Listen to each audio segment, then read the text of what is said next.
What is up, coordinators and naturals? I am just a simple new type, and in this video we are going to go over all things Mobile Suit Gundam Seed Freedom. For the record, I went to see the subbed version of the film. I know that Adam over at Gundam Explained is going to see the dub version, so I'm sure he will have a review of that coming on his channel soon. Let's not waste any time, and let's get into this.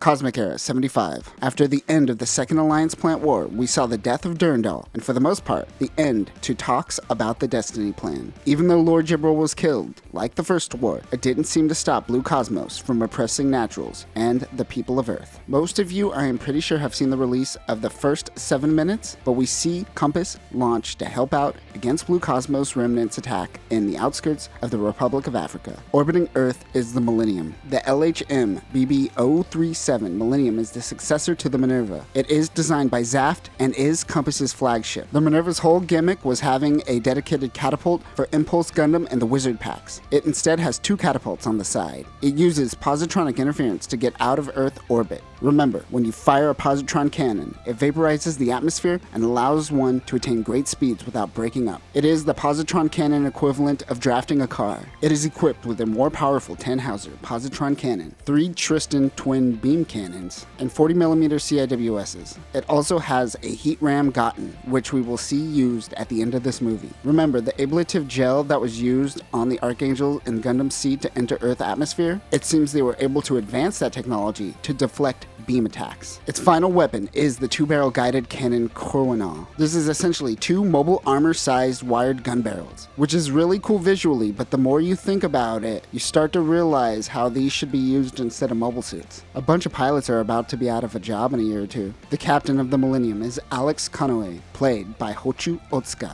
who played Yazan in Zeta and Double Zeta, but more importantly, Jiraiya in Naruto. Compass is a peace organization led by Lacus Klein. We know that before forming Compass, she was also a part of Zaft's Supreme Council as well. Led by Commodore Jesus, Shin, Luna, and Agnes launch. The ZG-MF 2025F Gelgoog Menace is a mass-produced mobile suit that is the successor to the Zaku Warrior. It is equipped with an enhanced beam rifle which is more powerful than the Zaku Warrior's rifle. Lunar Maria will have a special sniper version of this weapon as well. It also has a 6-tube guided missile launcher, a linear cannon, a prototype railgun, a beam shield, and a beam halberd. This system uses Wizard packs. This unit will be piloted by Luna, Hilda, Mars, and Herbert von Reinhardt. The ZG-MF 2027A Gyan Strom is the successor to the Goof Ignited and isn't out in production for Zaft yet. Compass, and specifically Agnes, is currently testing this unit. It is equipped with an enhanced beam rifle, a rotary beam machine gun, and a heat rod. It also has a beam saber, a 6-tube missile launcher, and a self-propelled shield, and a beam axe. Agnes and Hilda will pilot the Gyan. Both the Gyan and the Gelgoog could use the Bolelo backpack system. The STS-808 Immortal Justice takes all the battle data from the previous Justice Gundams, as well as integrates the convertible frame from Orb's Murasame. It has a 360-degree cockpit and is equipped with a high-energy beam rifle, a beam-cutting leg, a beam boomerang, a high-energy beam cannon, and a shield boomerang. It has variable phase shift armor, a mobile armor mode, and the Skydart lifter system, which is like the old Fathom 00 subflight system, but it is also built directly into Justice. The STTS-909 Rising Freedom Gundam, like Justice, uses the convertible frame seen on the Murasame. Unlike the other version of the Freedom, this Gundam is battery powered. It is equipped with a CIWS, a beam saber, a Viper 3 railgun, and a high energy beam rifle. It is also equipped with the Invictus beam shield, a composite armed shield, and a shield boomerang. Freedom also has the high map mode that gives this unit some benefits of the mobile armor mode while in mobile suit mode. They descend down to Earth and take care of business. After the battle, Kira and the team meet up with Ramius and the Archangel crew. A small Eurasian territory known as Foundation has gained autonomy within the region and is looking to seek recognition from Compass and the plants. Lacus meets with the Zaft Supreme Council to discuss meeting with them. Meanwhile, our first major introduction to Agnes is her just being a dick to Shin and talking shit. It is clear from the beginning that there is animosity between her and the team. The Compass team heads down to Earth to meet with Foundation. Both the Archangel and the Millennium head to the Eurasian territory. They are met with Foundation member Orphe Lam Tao. Instantly, Kira senses that something is a little off. while Orphe and Lacus have a new type-like conversation. In the capital, they meet with their leader, Queen Aura. They want to work together on an operation to take out the leader of Blue Cosmos remnants, Michael, or Mikkel? I think it's Mikkel. They go and find members of Foundation's Black Knight team. They all make fun of Kira, and Shin stands up for him and challenges the Black Knight member, Shura. Shin is defeated with ease, however. Later that night, they have a gala where Orphe tries to get up inside Lacus's pink chan, if you know what I mean. Vagina. I'm talking about the vagina. Kira is insecure and Orphe calls him trash. Gundam Seed and its melodrama never change. Compass and Foundation head out to take care of Blue Cosmos. The Black Knights are using the ROA. The NOG M4F RUD ROA is a bespoke mobile suit designed by Zaft. They really should have committed and called it the Red Row. This unit's specialty is the Femto armor. This is the evolution of the phase shift armor. It doesn't require a battery pack, making this relatively permanent. This is just the Cosmic Era's version of the eye field, which allows you to tank everything. It is equipped with a high energy beam rifle, a heavy blade, a shield, a beam mantle, which is their beam capes that utilizes Mirage Colloid tech. What is also unique to the Black Knights is that they can remote control Gens and Dens. 2 units were created for this. The ZG-MF 1017Q Gen R and the AMF 101Q4 Den R. There isn't really any information about these 2 units, but I assume they are no different than a Gen or a Den that we've seen in the past, just with remote control capabilities. They are led by Shura and the Shiva. The NOG M1A1 Black Knight Squad Shiva is equipped with an anti-armor blade, a shield, a beam saber, a beam sword, a needle projection system, which is certainly the most brutal Cosmic Era weapon so far. Of course, this unit also has the Femto armor and the beam mantle. They go in and attack Blue Cosmos. Kira senses that Mikkel is nearby. He goes in and chases, but he goes behind the demarcation line and is now in Eurasian Federation territory. This doesn't look good for Foundation that is trying to seek independence and demand that Lacus do something about Kira. She allows Compass and the Black Knights to take down Kira. Of course, they are playing into the hands of Foundation, which we will talk about soon. The Black Knights now have the go-ahead to attack Kira. Shin doesn't know what is going on, but he is being distracted. All hell breaks loose and Compass and Foundation begin fighting one another. While this is going on, the Eurasian Federation decides to go full scorched earth and sends in the nukes. None of the Compass members have the upper hand. It is as if Black Knights can read their minds. Kira is taken out by Shiva's needle projection. Shin is also taken out, while Agnes, manifesting her best Requa impression, decides to betray Compass. This is supposed to be her big betrayal moment, but she's the only one that's actually following orders. Mu and the Murasame Kai goes down. There isn't too much info about this unit, and its overall design is similar to the original Murasame, so we could assume that it is a similar mobile suit with iterative upgrades. After 5 years of active service for multiple armies across multiple wars, the Archangel goes down. Ramius is able to escape, and Mu comes to save her. Before nukes come rolling into the area, Athrin Zala and a Zagak comes in and saves Kira. The ZG-MF MM07 Zagak is an aquatic mobile suit, but this is a disguise for Athrin's real mobile suit. Mayrin Hawk is piloting the Cavalier Aphrid. This is a mobile suit craft. It has Mirage Colloid tech and combines with the Zagak to form the amazing Zagak. Luna equips her sniper beam rifle and takes aim for the nukes coming in. She is able to shoot one down, but another one comes in swiftly. She tries to take it out, but fails. The nukes drop, destroying the remains of everyone's mobile suit and the Archangel. Lacus escapes with Foundation as their territory goes up in flames. They flee to their ship, the Gulveig. The BCI-183 Gulveig is referred to as the Vanaheim-class ship. The bridge of the ship looks like a gaudy palace. This is straight up just the Romulan scimitar from Star Trek. I hope this wasn't Kunio Okawata's copy pasta. It has a positron cannon, a dual beam cannon, and a linear cannon. At Orb, Kigali is meeting with Zaft and the Alliance. After this incident, they are washing their hands of Compass. Athrin gathers the survivors and tells them that Foundation was trying to force a war from the beginning. He tells them that Queen Aura was actually a researcher on Mendel Colony before it was destroyed by Blue Cosmos. It seems that she is actually a Durandal loyalist and wants to enact the Destiny Plan. This takes away everyone's free will, essentially. He also tells them that the Black Knights are a type of coordinator called the Accord, which has the ability to read and incept ideas into people's heads. It is clear that these Accords incepted the idea of Mikkel into Kira's mind to make him cross the demarcation line. He seems to understand this, but still cries about Lacus not loving him. It takes Atherin to punch a fool to get him out of his pity mode.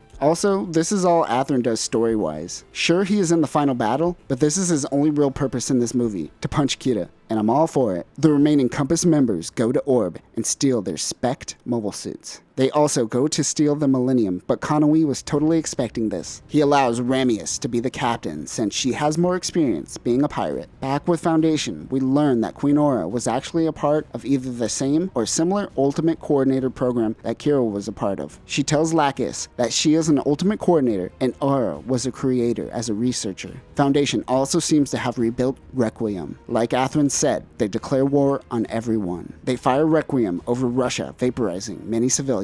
And they really go all out on the vaporization animation. It's quite brutal. Lacus is starting to realize she is a prisoner. Orphe tries again to get all up inside her Pink-chan, but she shuts him down. During all of this, we find out that Ingrid seems to have feelings for Orphe. Because they could read minds, Foundation knows that Orb more or less allowed Compass to take the Millennium, so they decide to fire on Orb next. While this is going on, Zaft decides to send out a fleet to handle the situation, but a rogue Zaft commander, Hari Kaganath, works for Foundation to overthrow the Plant Supreme Council. While this is happening, the Eternal crew once again launches as pirates. Along with them is Izak, Diarca, and his team, who are mainly focused on the Zaft coup. The ZG-MF-103 HD Lightning Buster Gundam is a gutted version of its former self. A nuclear reactor has been retrofitted into the unit and its cockpit is upgraded to the Zaku Warrior cockpit. It is equipped with a beam cannon, a beam gun, and a 6-tube missile pod. The ZG-MF-1027M Dual Blitz Gundam is retrofitted just like the Lightning Buster.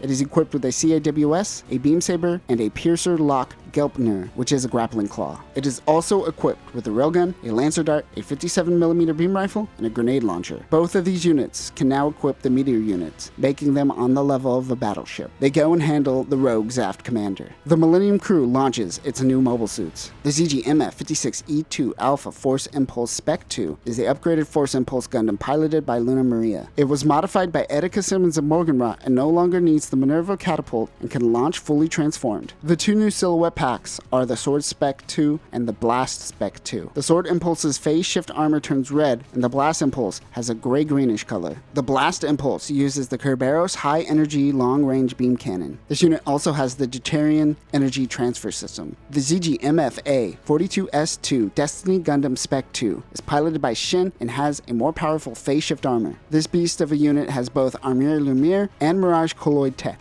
It can now be equipped with the Zeus Silhouette Pack. This separates into parts and combined with Destiny and has a lot of firepower. However, this will not be used by Destiny, but rather Mu and the Akatsuki Gundam will end up using this with some kind of makeshift hardpoint because I believe it uses striker hardpoints. The ZG-MF X-19-1M2 Infinite Justice Gundam Type 2 is Athrun's mobile suit that was hiding in the Zagak. This is an improved version of the Infinite Justice, which means at the beginning of this movie, Shin and Athrun were both using models of the Justice at the same time. His main improvement is the 4-wing subflight lifter with improved firepower, including additional beam saber emitters and missile launchers.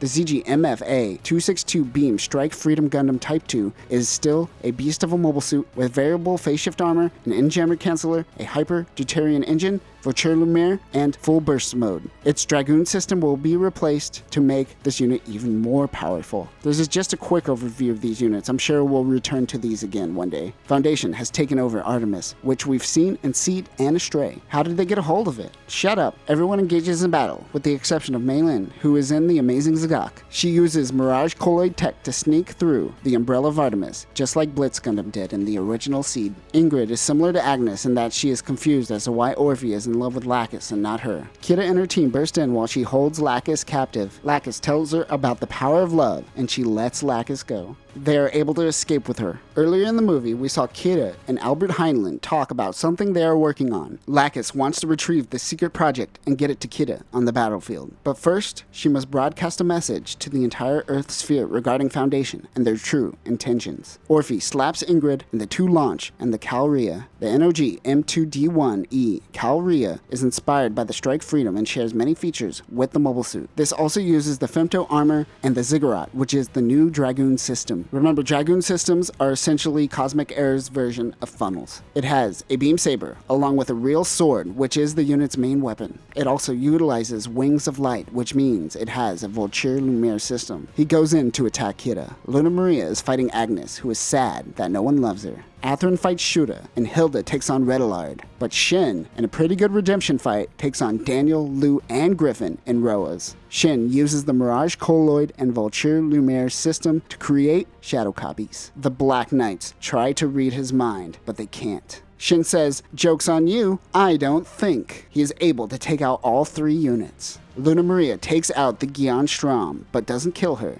Shura reads Athrun's thoughts and sees a naked Kigali. Nice. This distracts Shura, allowing Athrun to kill him. Hilda is also able to take out Red Alard. Meanwhile, Lacus comes in with the MDE 262S Proud Defender. Honestly, who cares about the technical specs at this point? This tool turns Jesus Yamato from the Son of God into God himself. She meets up with Kira to form the Mighty Strike Freedom. The ZG MFA 262 PDP Mighty Strike Freedom Gundam uses nanoparticle technology to turn it into a god of a unit. You think Freedom was already overpowered? This solidifies how overpowered everything is in the cosmic era. Its convergent Hyperion Beam Cannon Disruptor is able to destroy the Black Knight's femto armor. It is also equipped with the Futsunomitama, which is a katana originally designed for Akatsuki. Other weapons include a high-energy beam rifle, a railgun, a beam saber, a beam shield, and a multi-phase cannon. And of course, it has an N-jammer canceller. Lacus is able to use the multi-lock-on system with just the movement of her hand and is exponentially more powerful than anything seen before. The two work together to take on Orphe and Ingrid. The power of love wins, and they are able to kill the remaining 2 Black Knights. Ramius, using the Millennium's Heat Rod, rams Foundation's flagship, killing Queen Aura. Foundation has been taken out. Izak and Diarca stabilizes the plants and brings peace to the coordinators. Lacus and Kira quickly heads back to Earth, finds the closest beach, strips naked, and stares out in the ocean. The two finally kiss. And that will do it for our breakdown of Mobile Suit Gundam Seed Freedom. This was fun but incredibly basic and followed a generic arc. Heroes are foiled and come back with a vengeance in the 3rd act. No new ground is being broken here, but it kind of helps the movie in many ways. Seed always has been over the top, but also tries to take itself too seriously. Being only 2 hours long, it doesn't really have time to take itself too seriously, and it works in its favor. If you weren't a fan of Seed, this certainly won't be the movie that will change your opinion. You are either on board with this by now, or you aren't. If you're expecting Watfield to make an appearance, you get about 2 seconds of screen time of him helping out the coup. Bringing back Mu and Destiny essentially made Watfield take a backseat, which I think is unfortunate. You won't see any of the Junk Guild members, or anyone from the Astrayverse, with the exception of Shiho Hanenfuss, which she is seen with Izak and Diarca. Another Astrayverse cameo is the GAT-01A1 dagger, which makes its first animated appearance. This unit was piloted by Morgan Chevalier and Barry Ho. Lacus also being the ultimate coordinator and having her and Kira both pilot Mighty Strike has many parallels to the latest Matrix movie. Kira is no longer the one, he is the two, just like Neo and Trinity. Weird parallel, but I had to bring it up. Ultimately, Mobile Suit Gundam Seed Freedom is a generic story with bland villains that somehow is still a lot of fun for fans who have been watching for the past 20 years. Leaning into the fan service is probably a good thing for the Cosmic Era at this point. But that will do it for this video. Did you go to see the North American release of the movie? If you did end up seeing the movie, let me know in the comments what your favorite scene was, and let me know if you saw the movie dubbed or subbed. That will do it for now, coordinators. Remember, the power of love always wins. Always. Peace.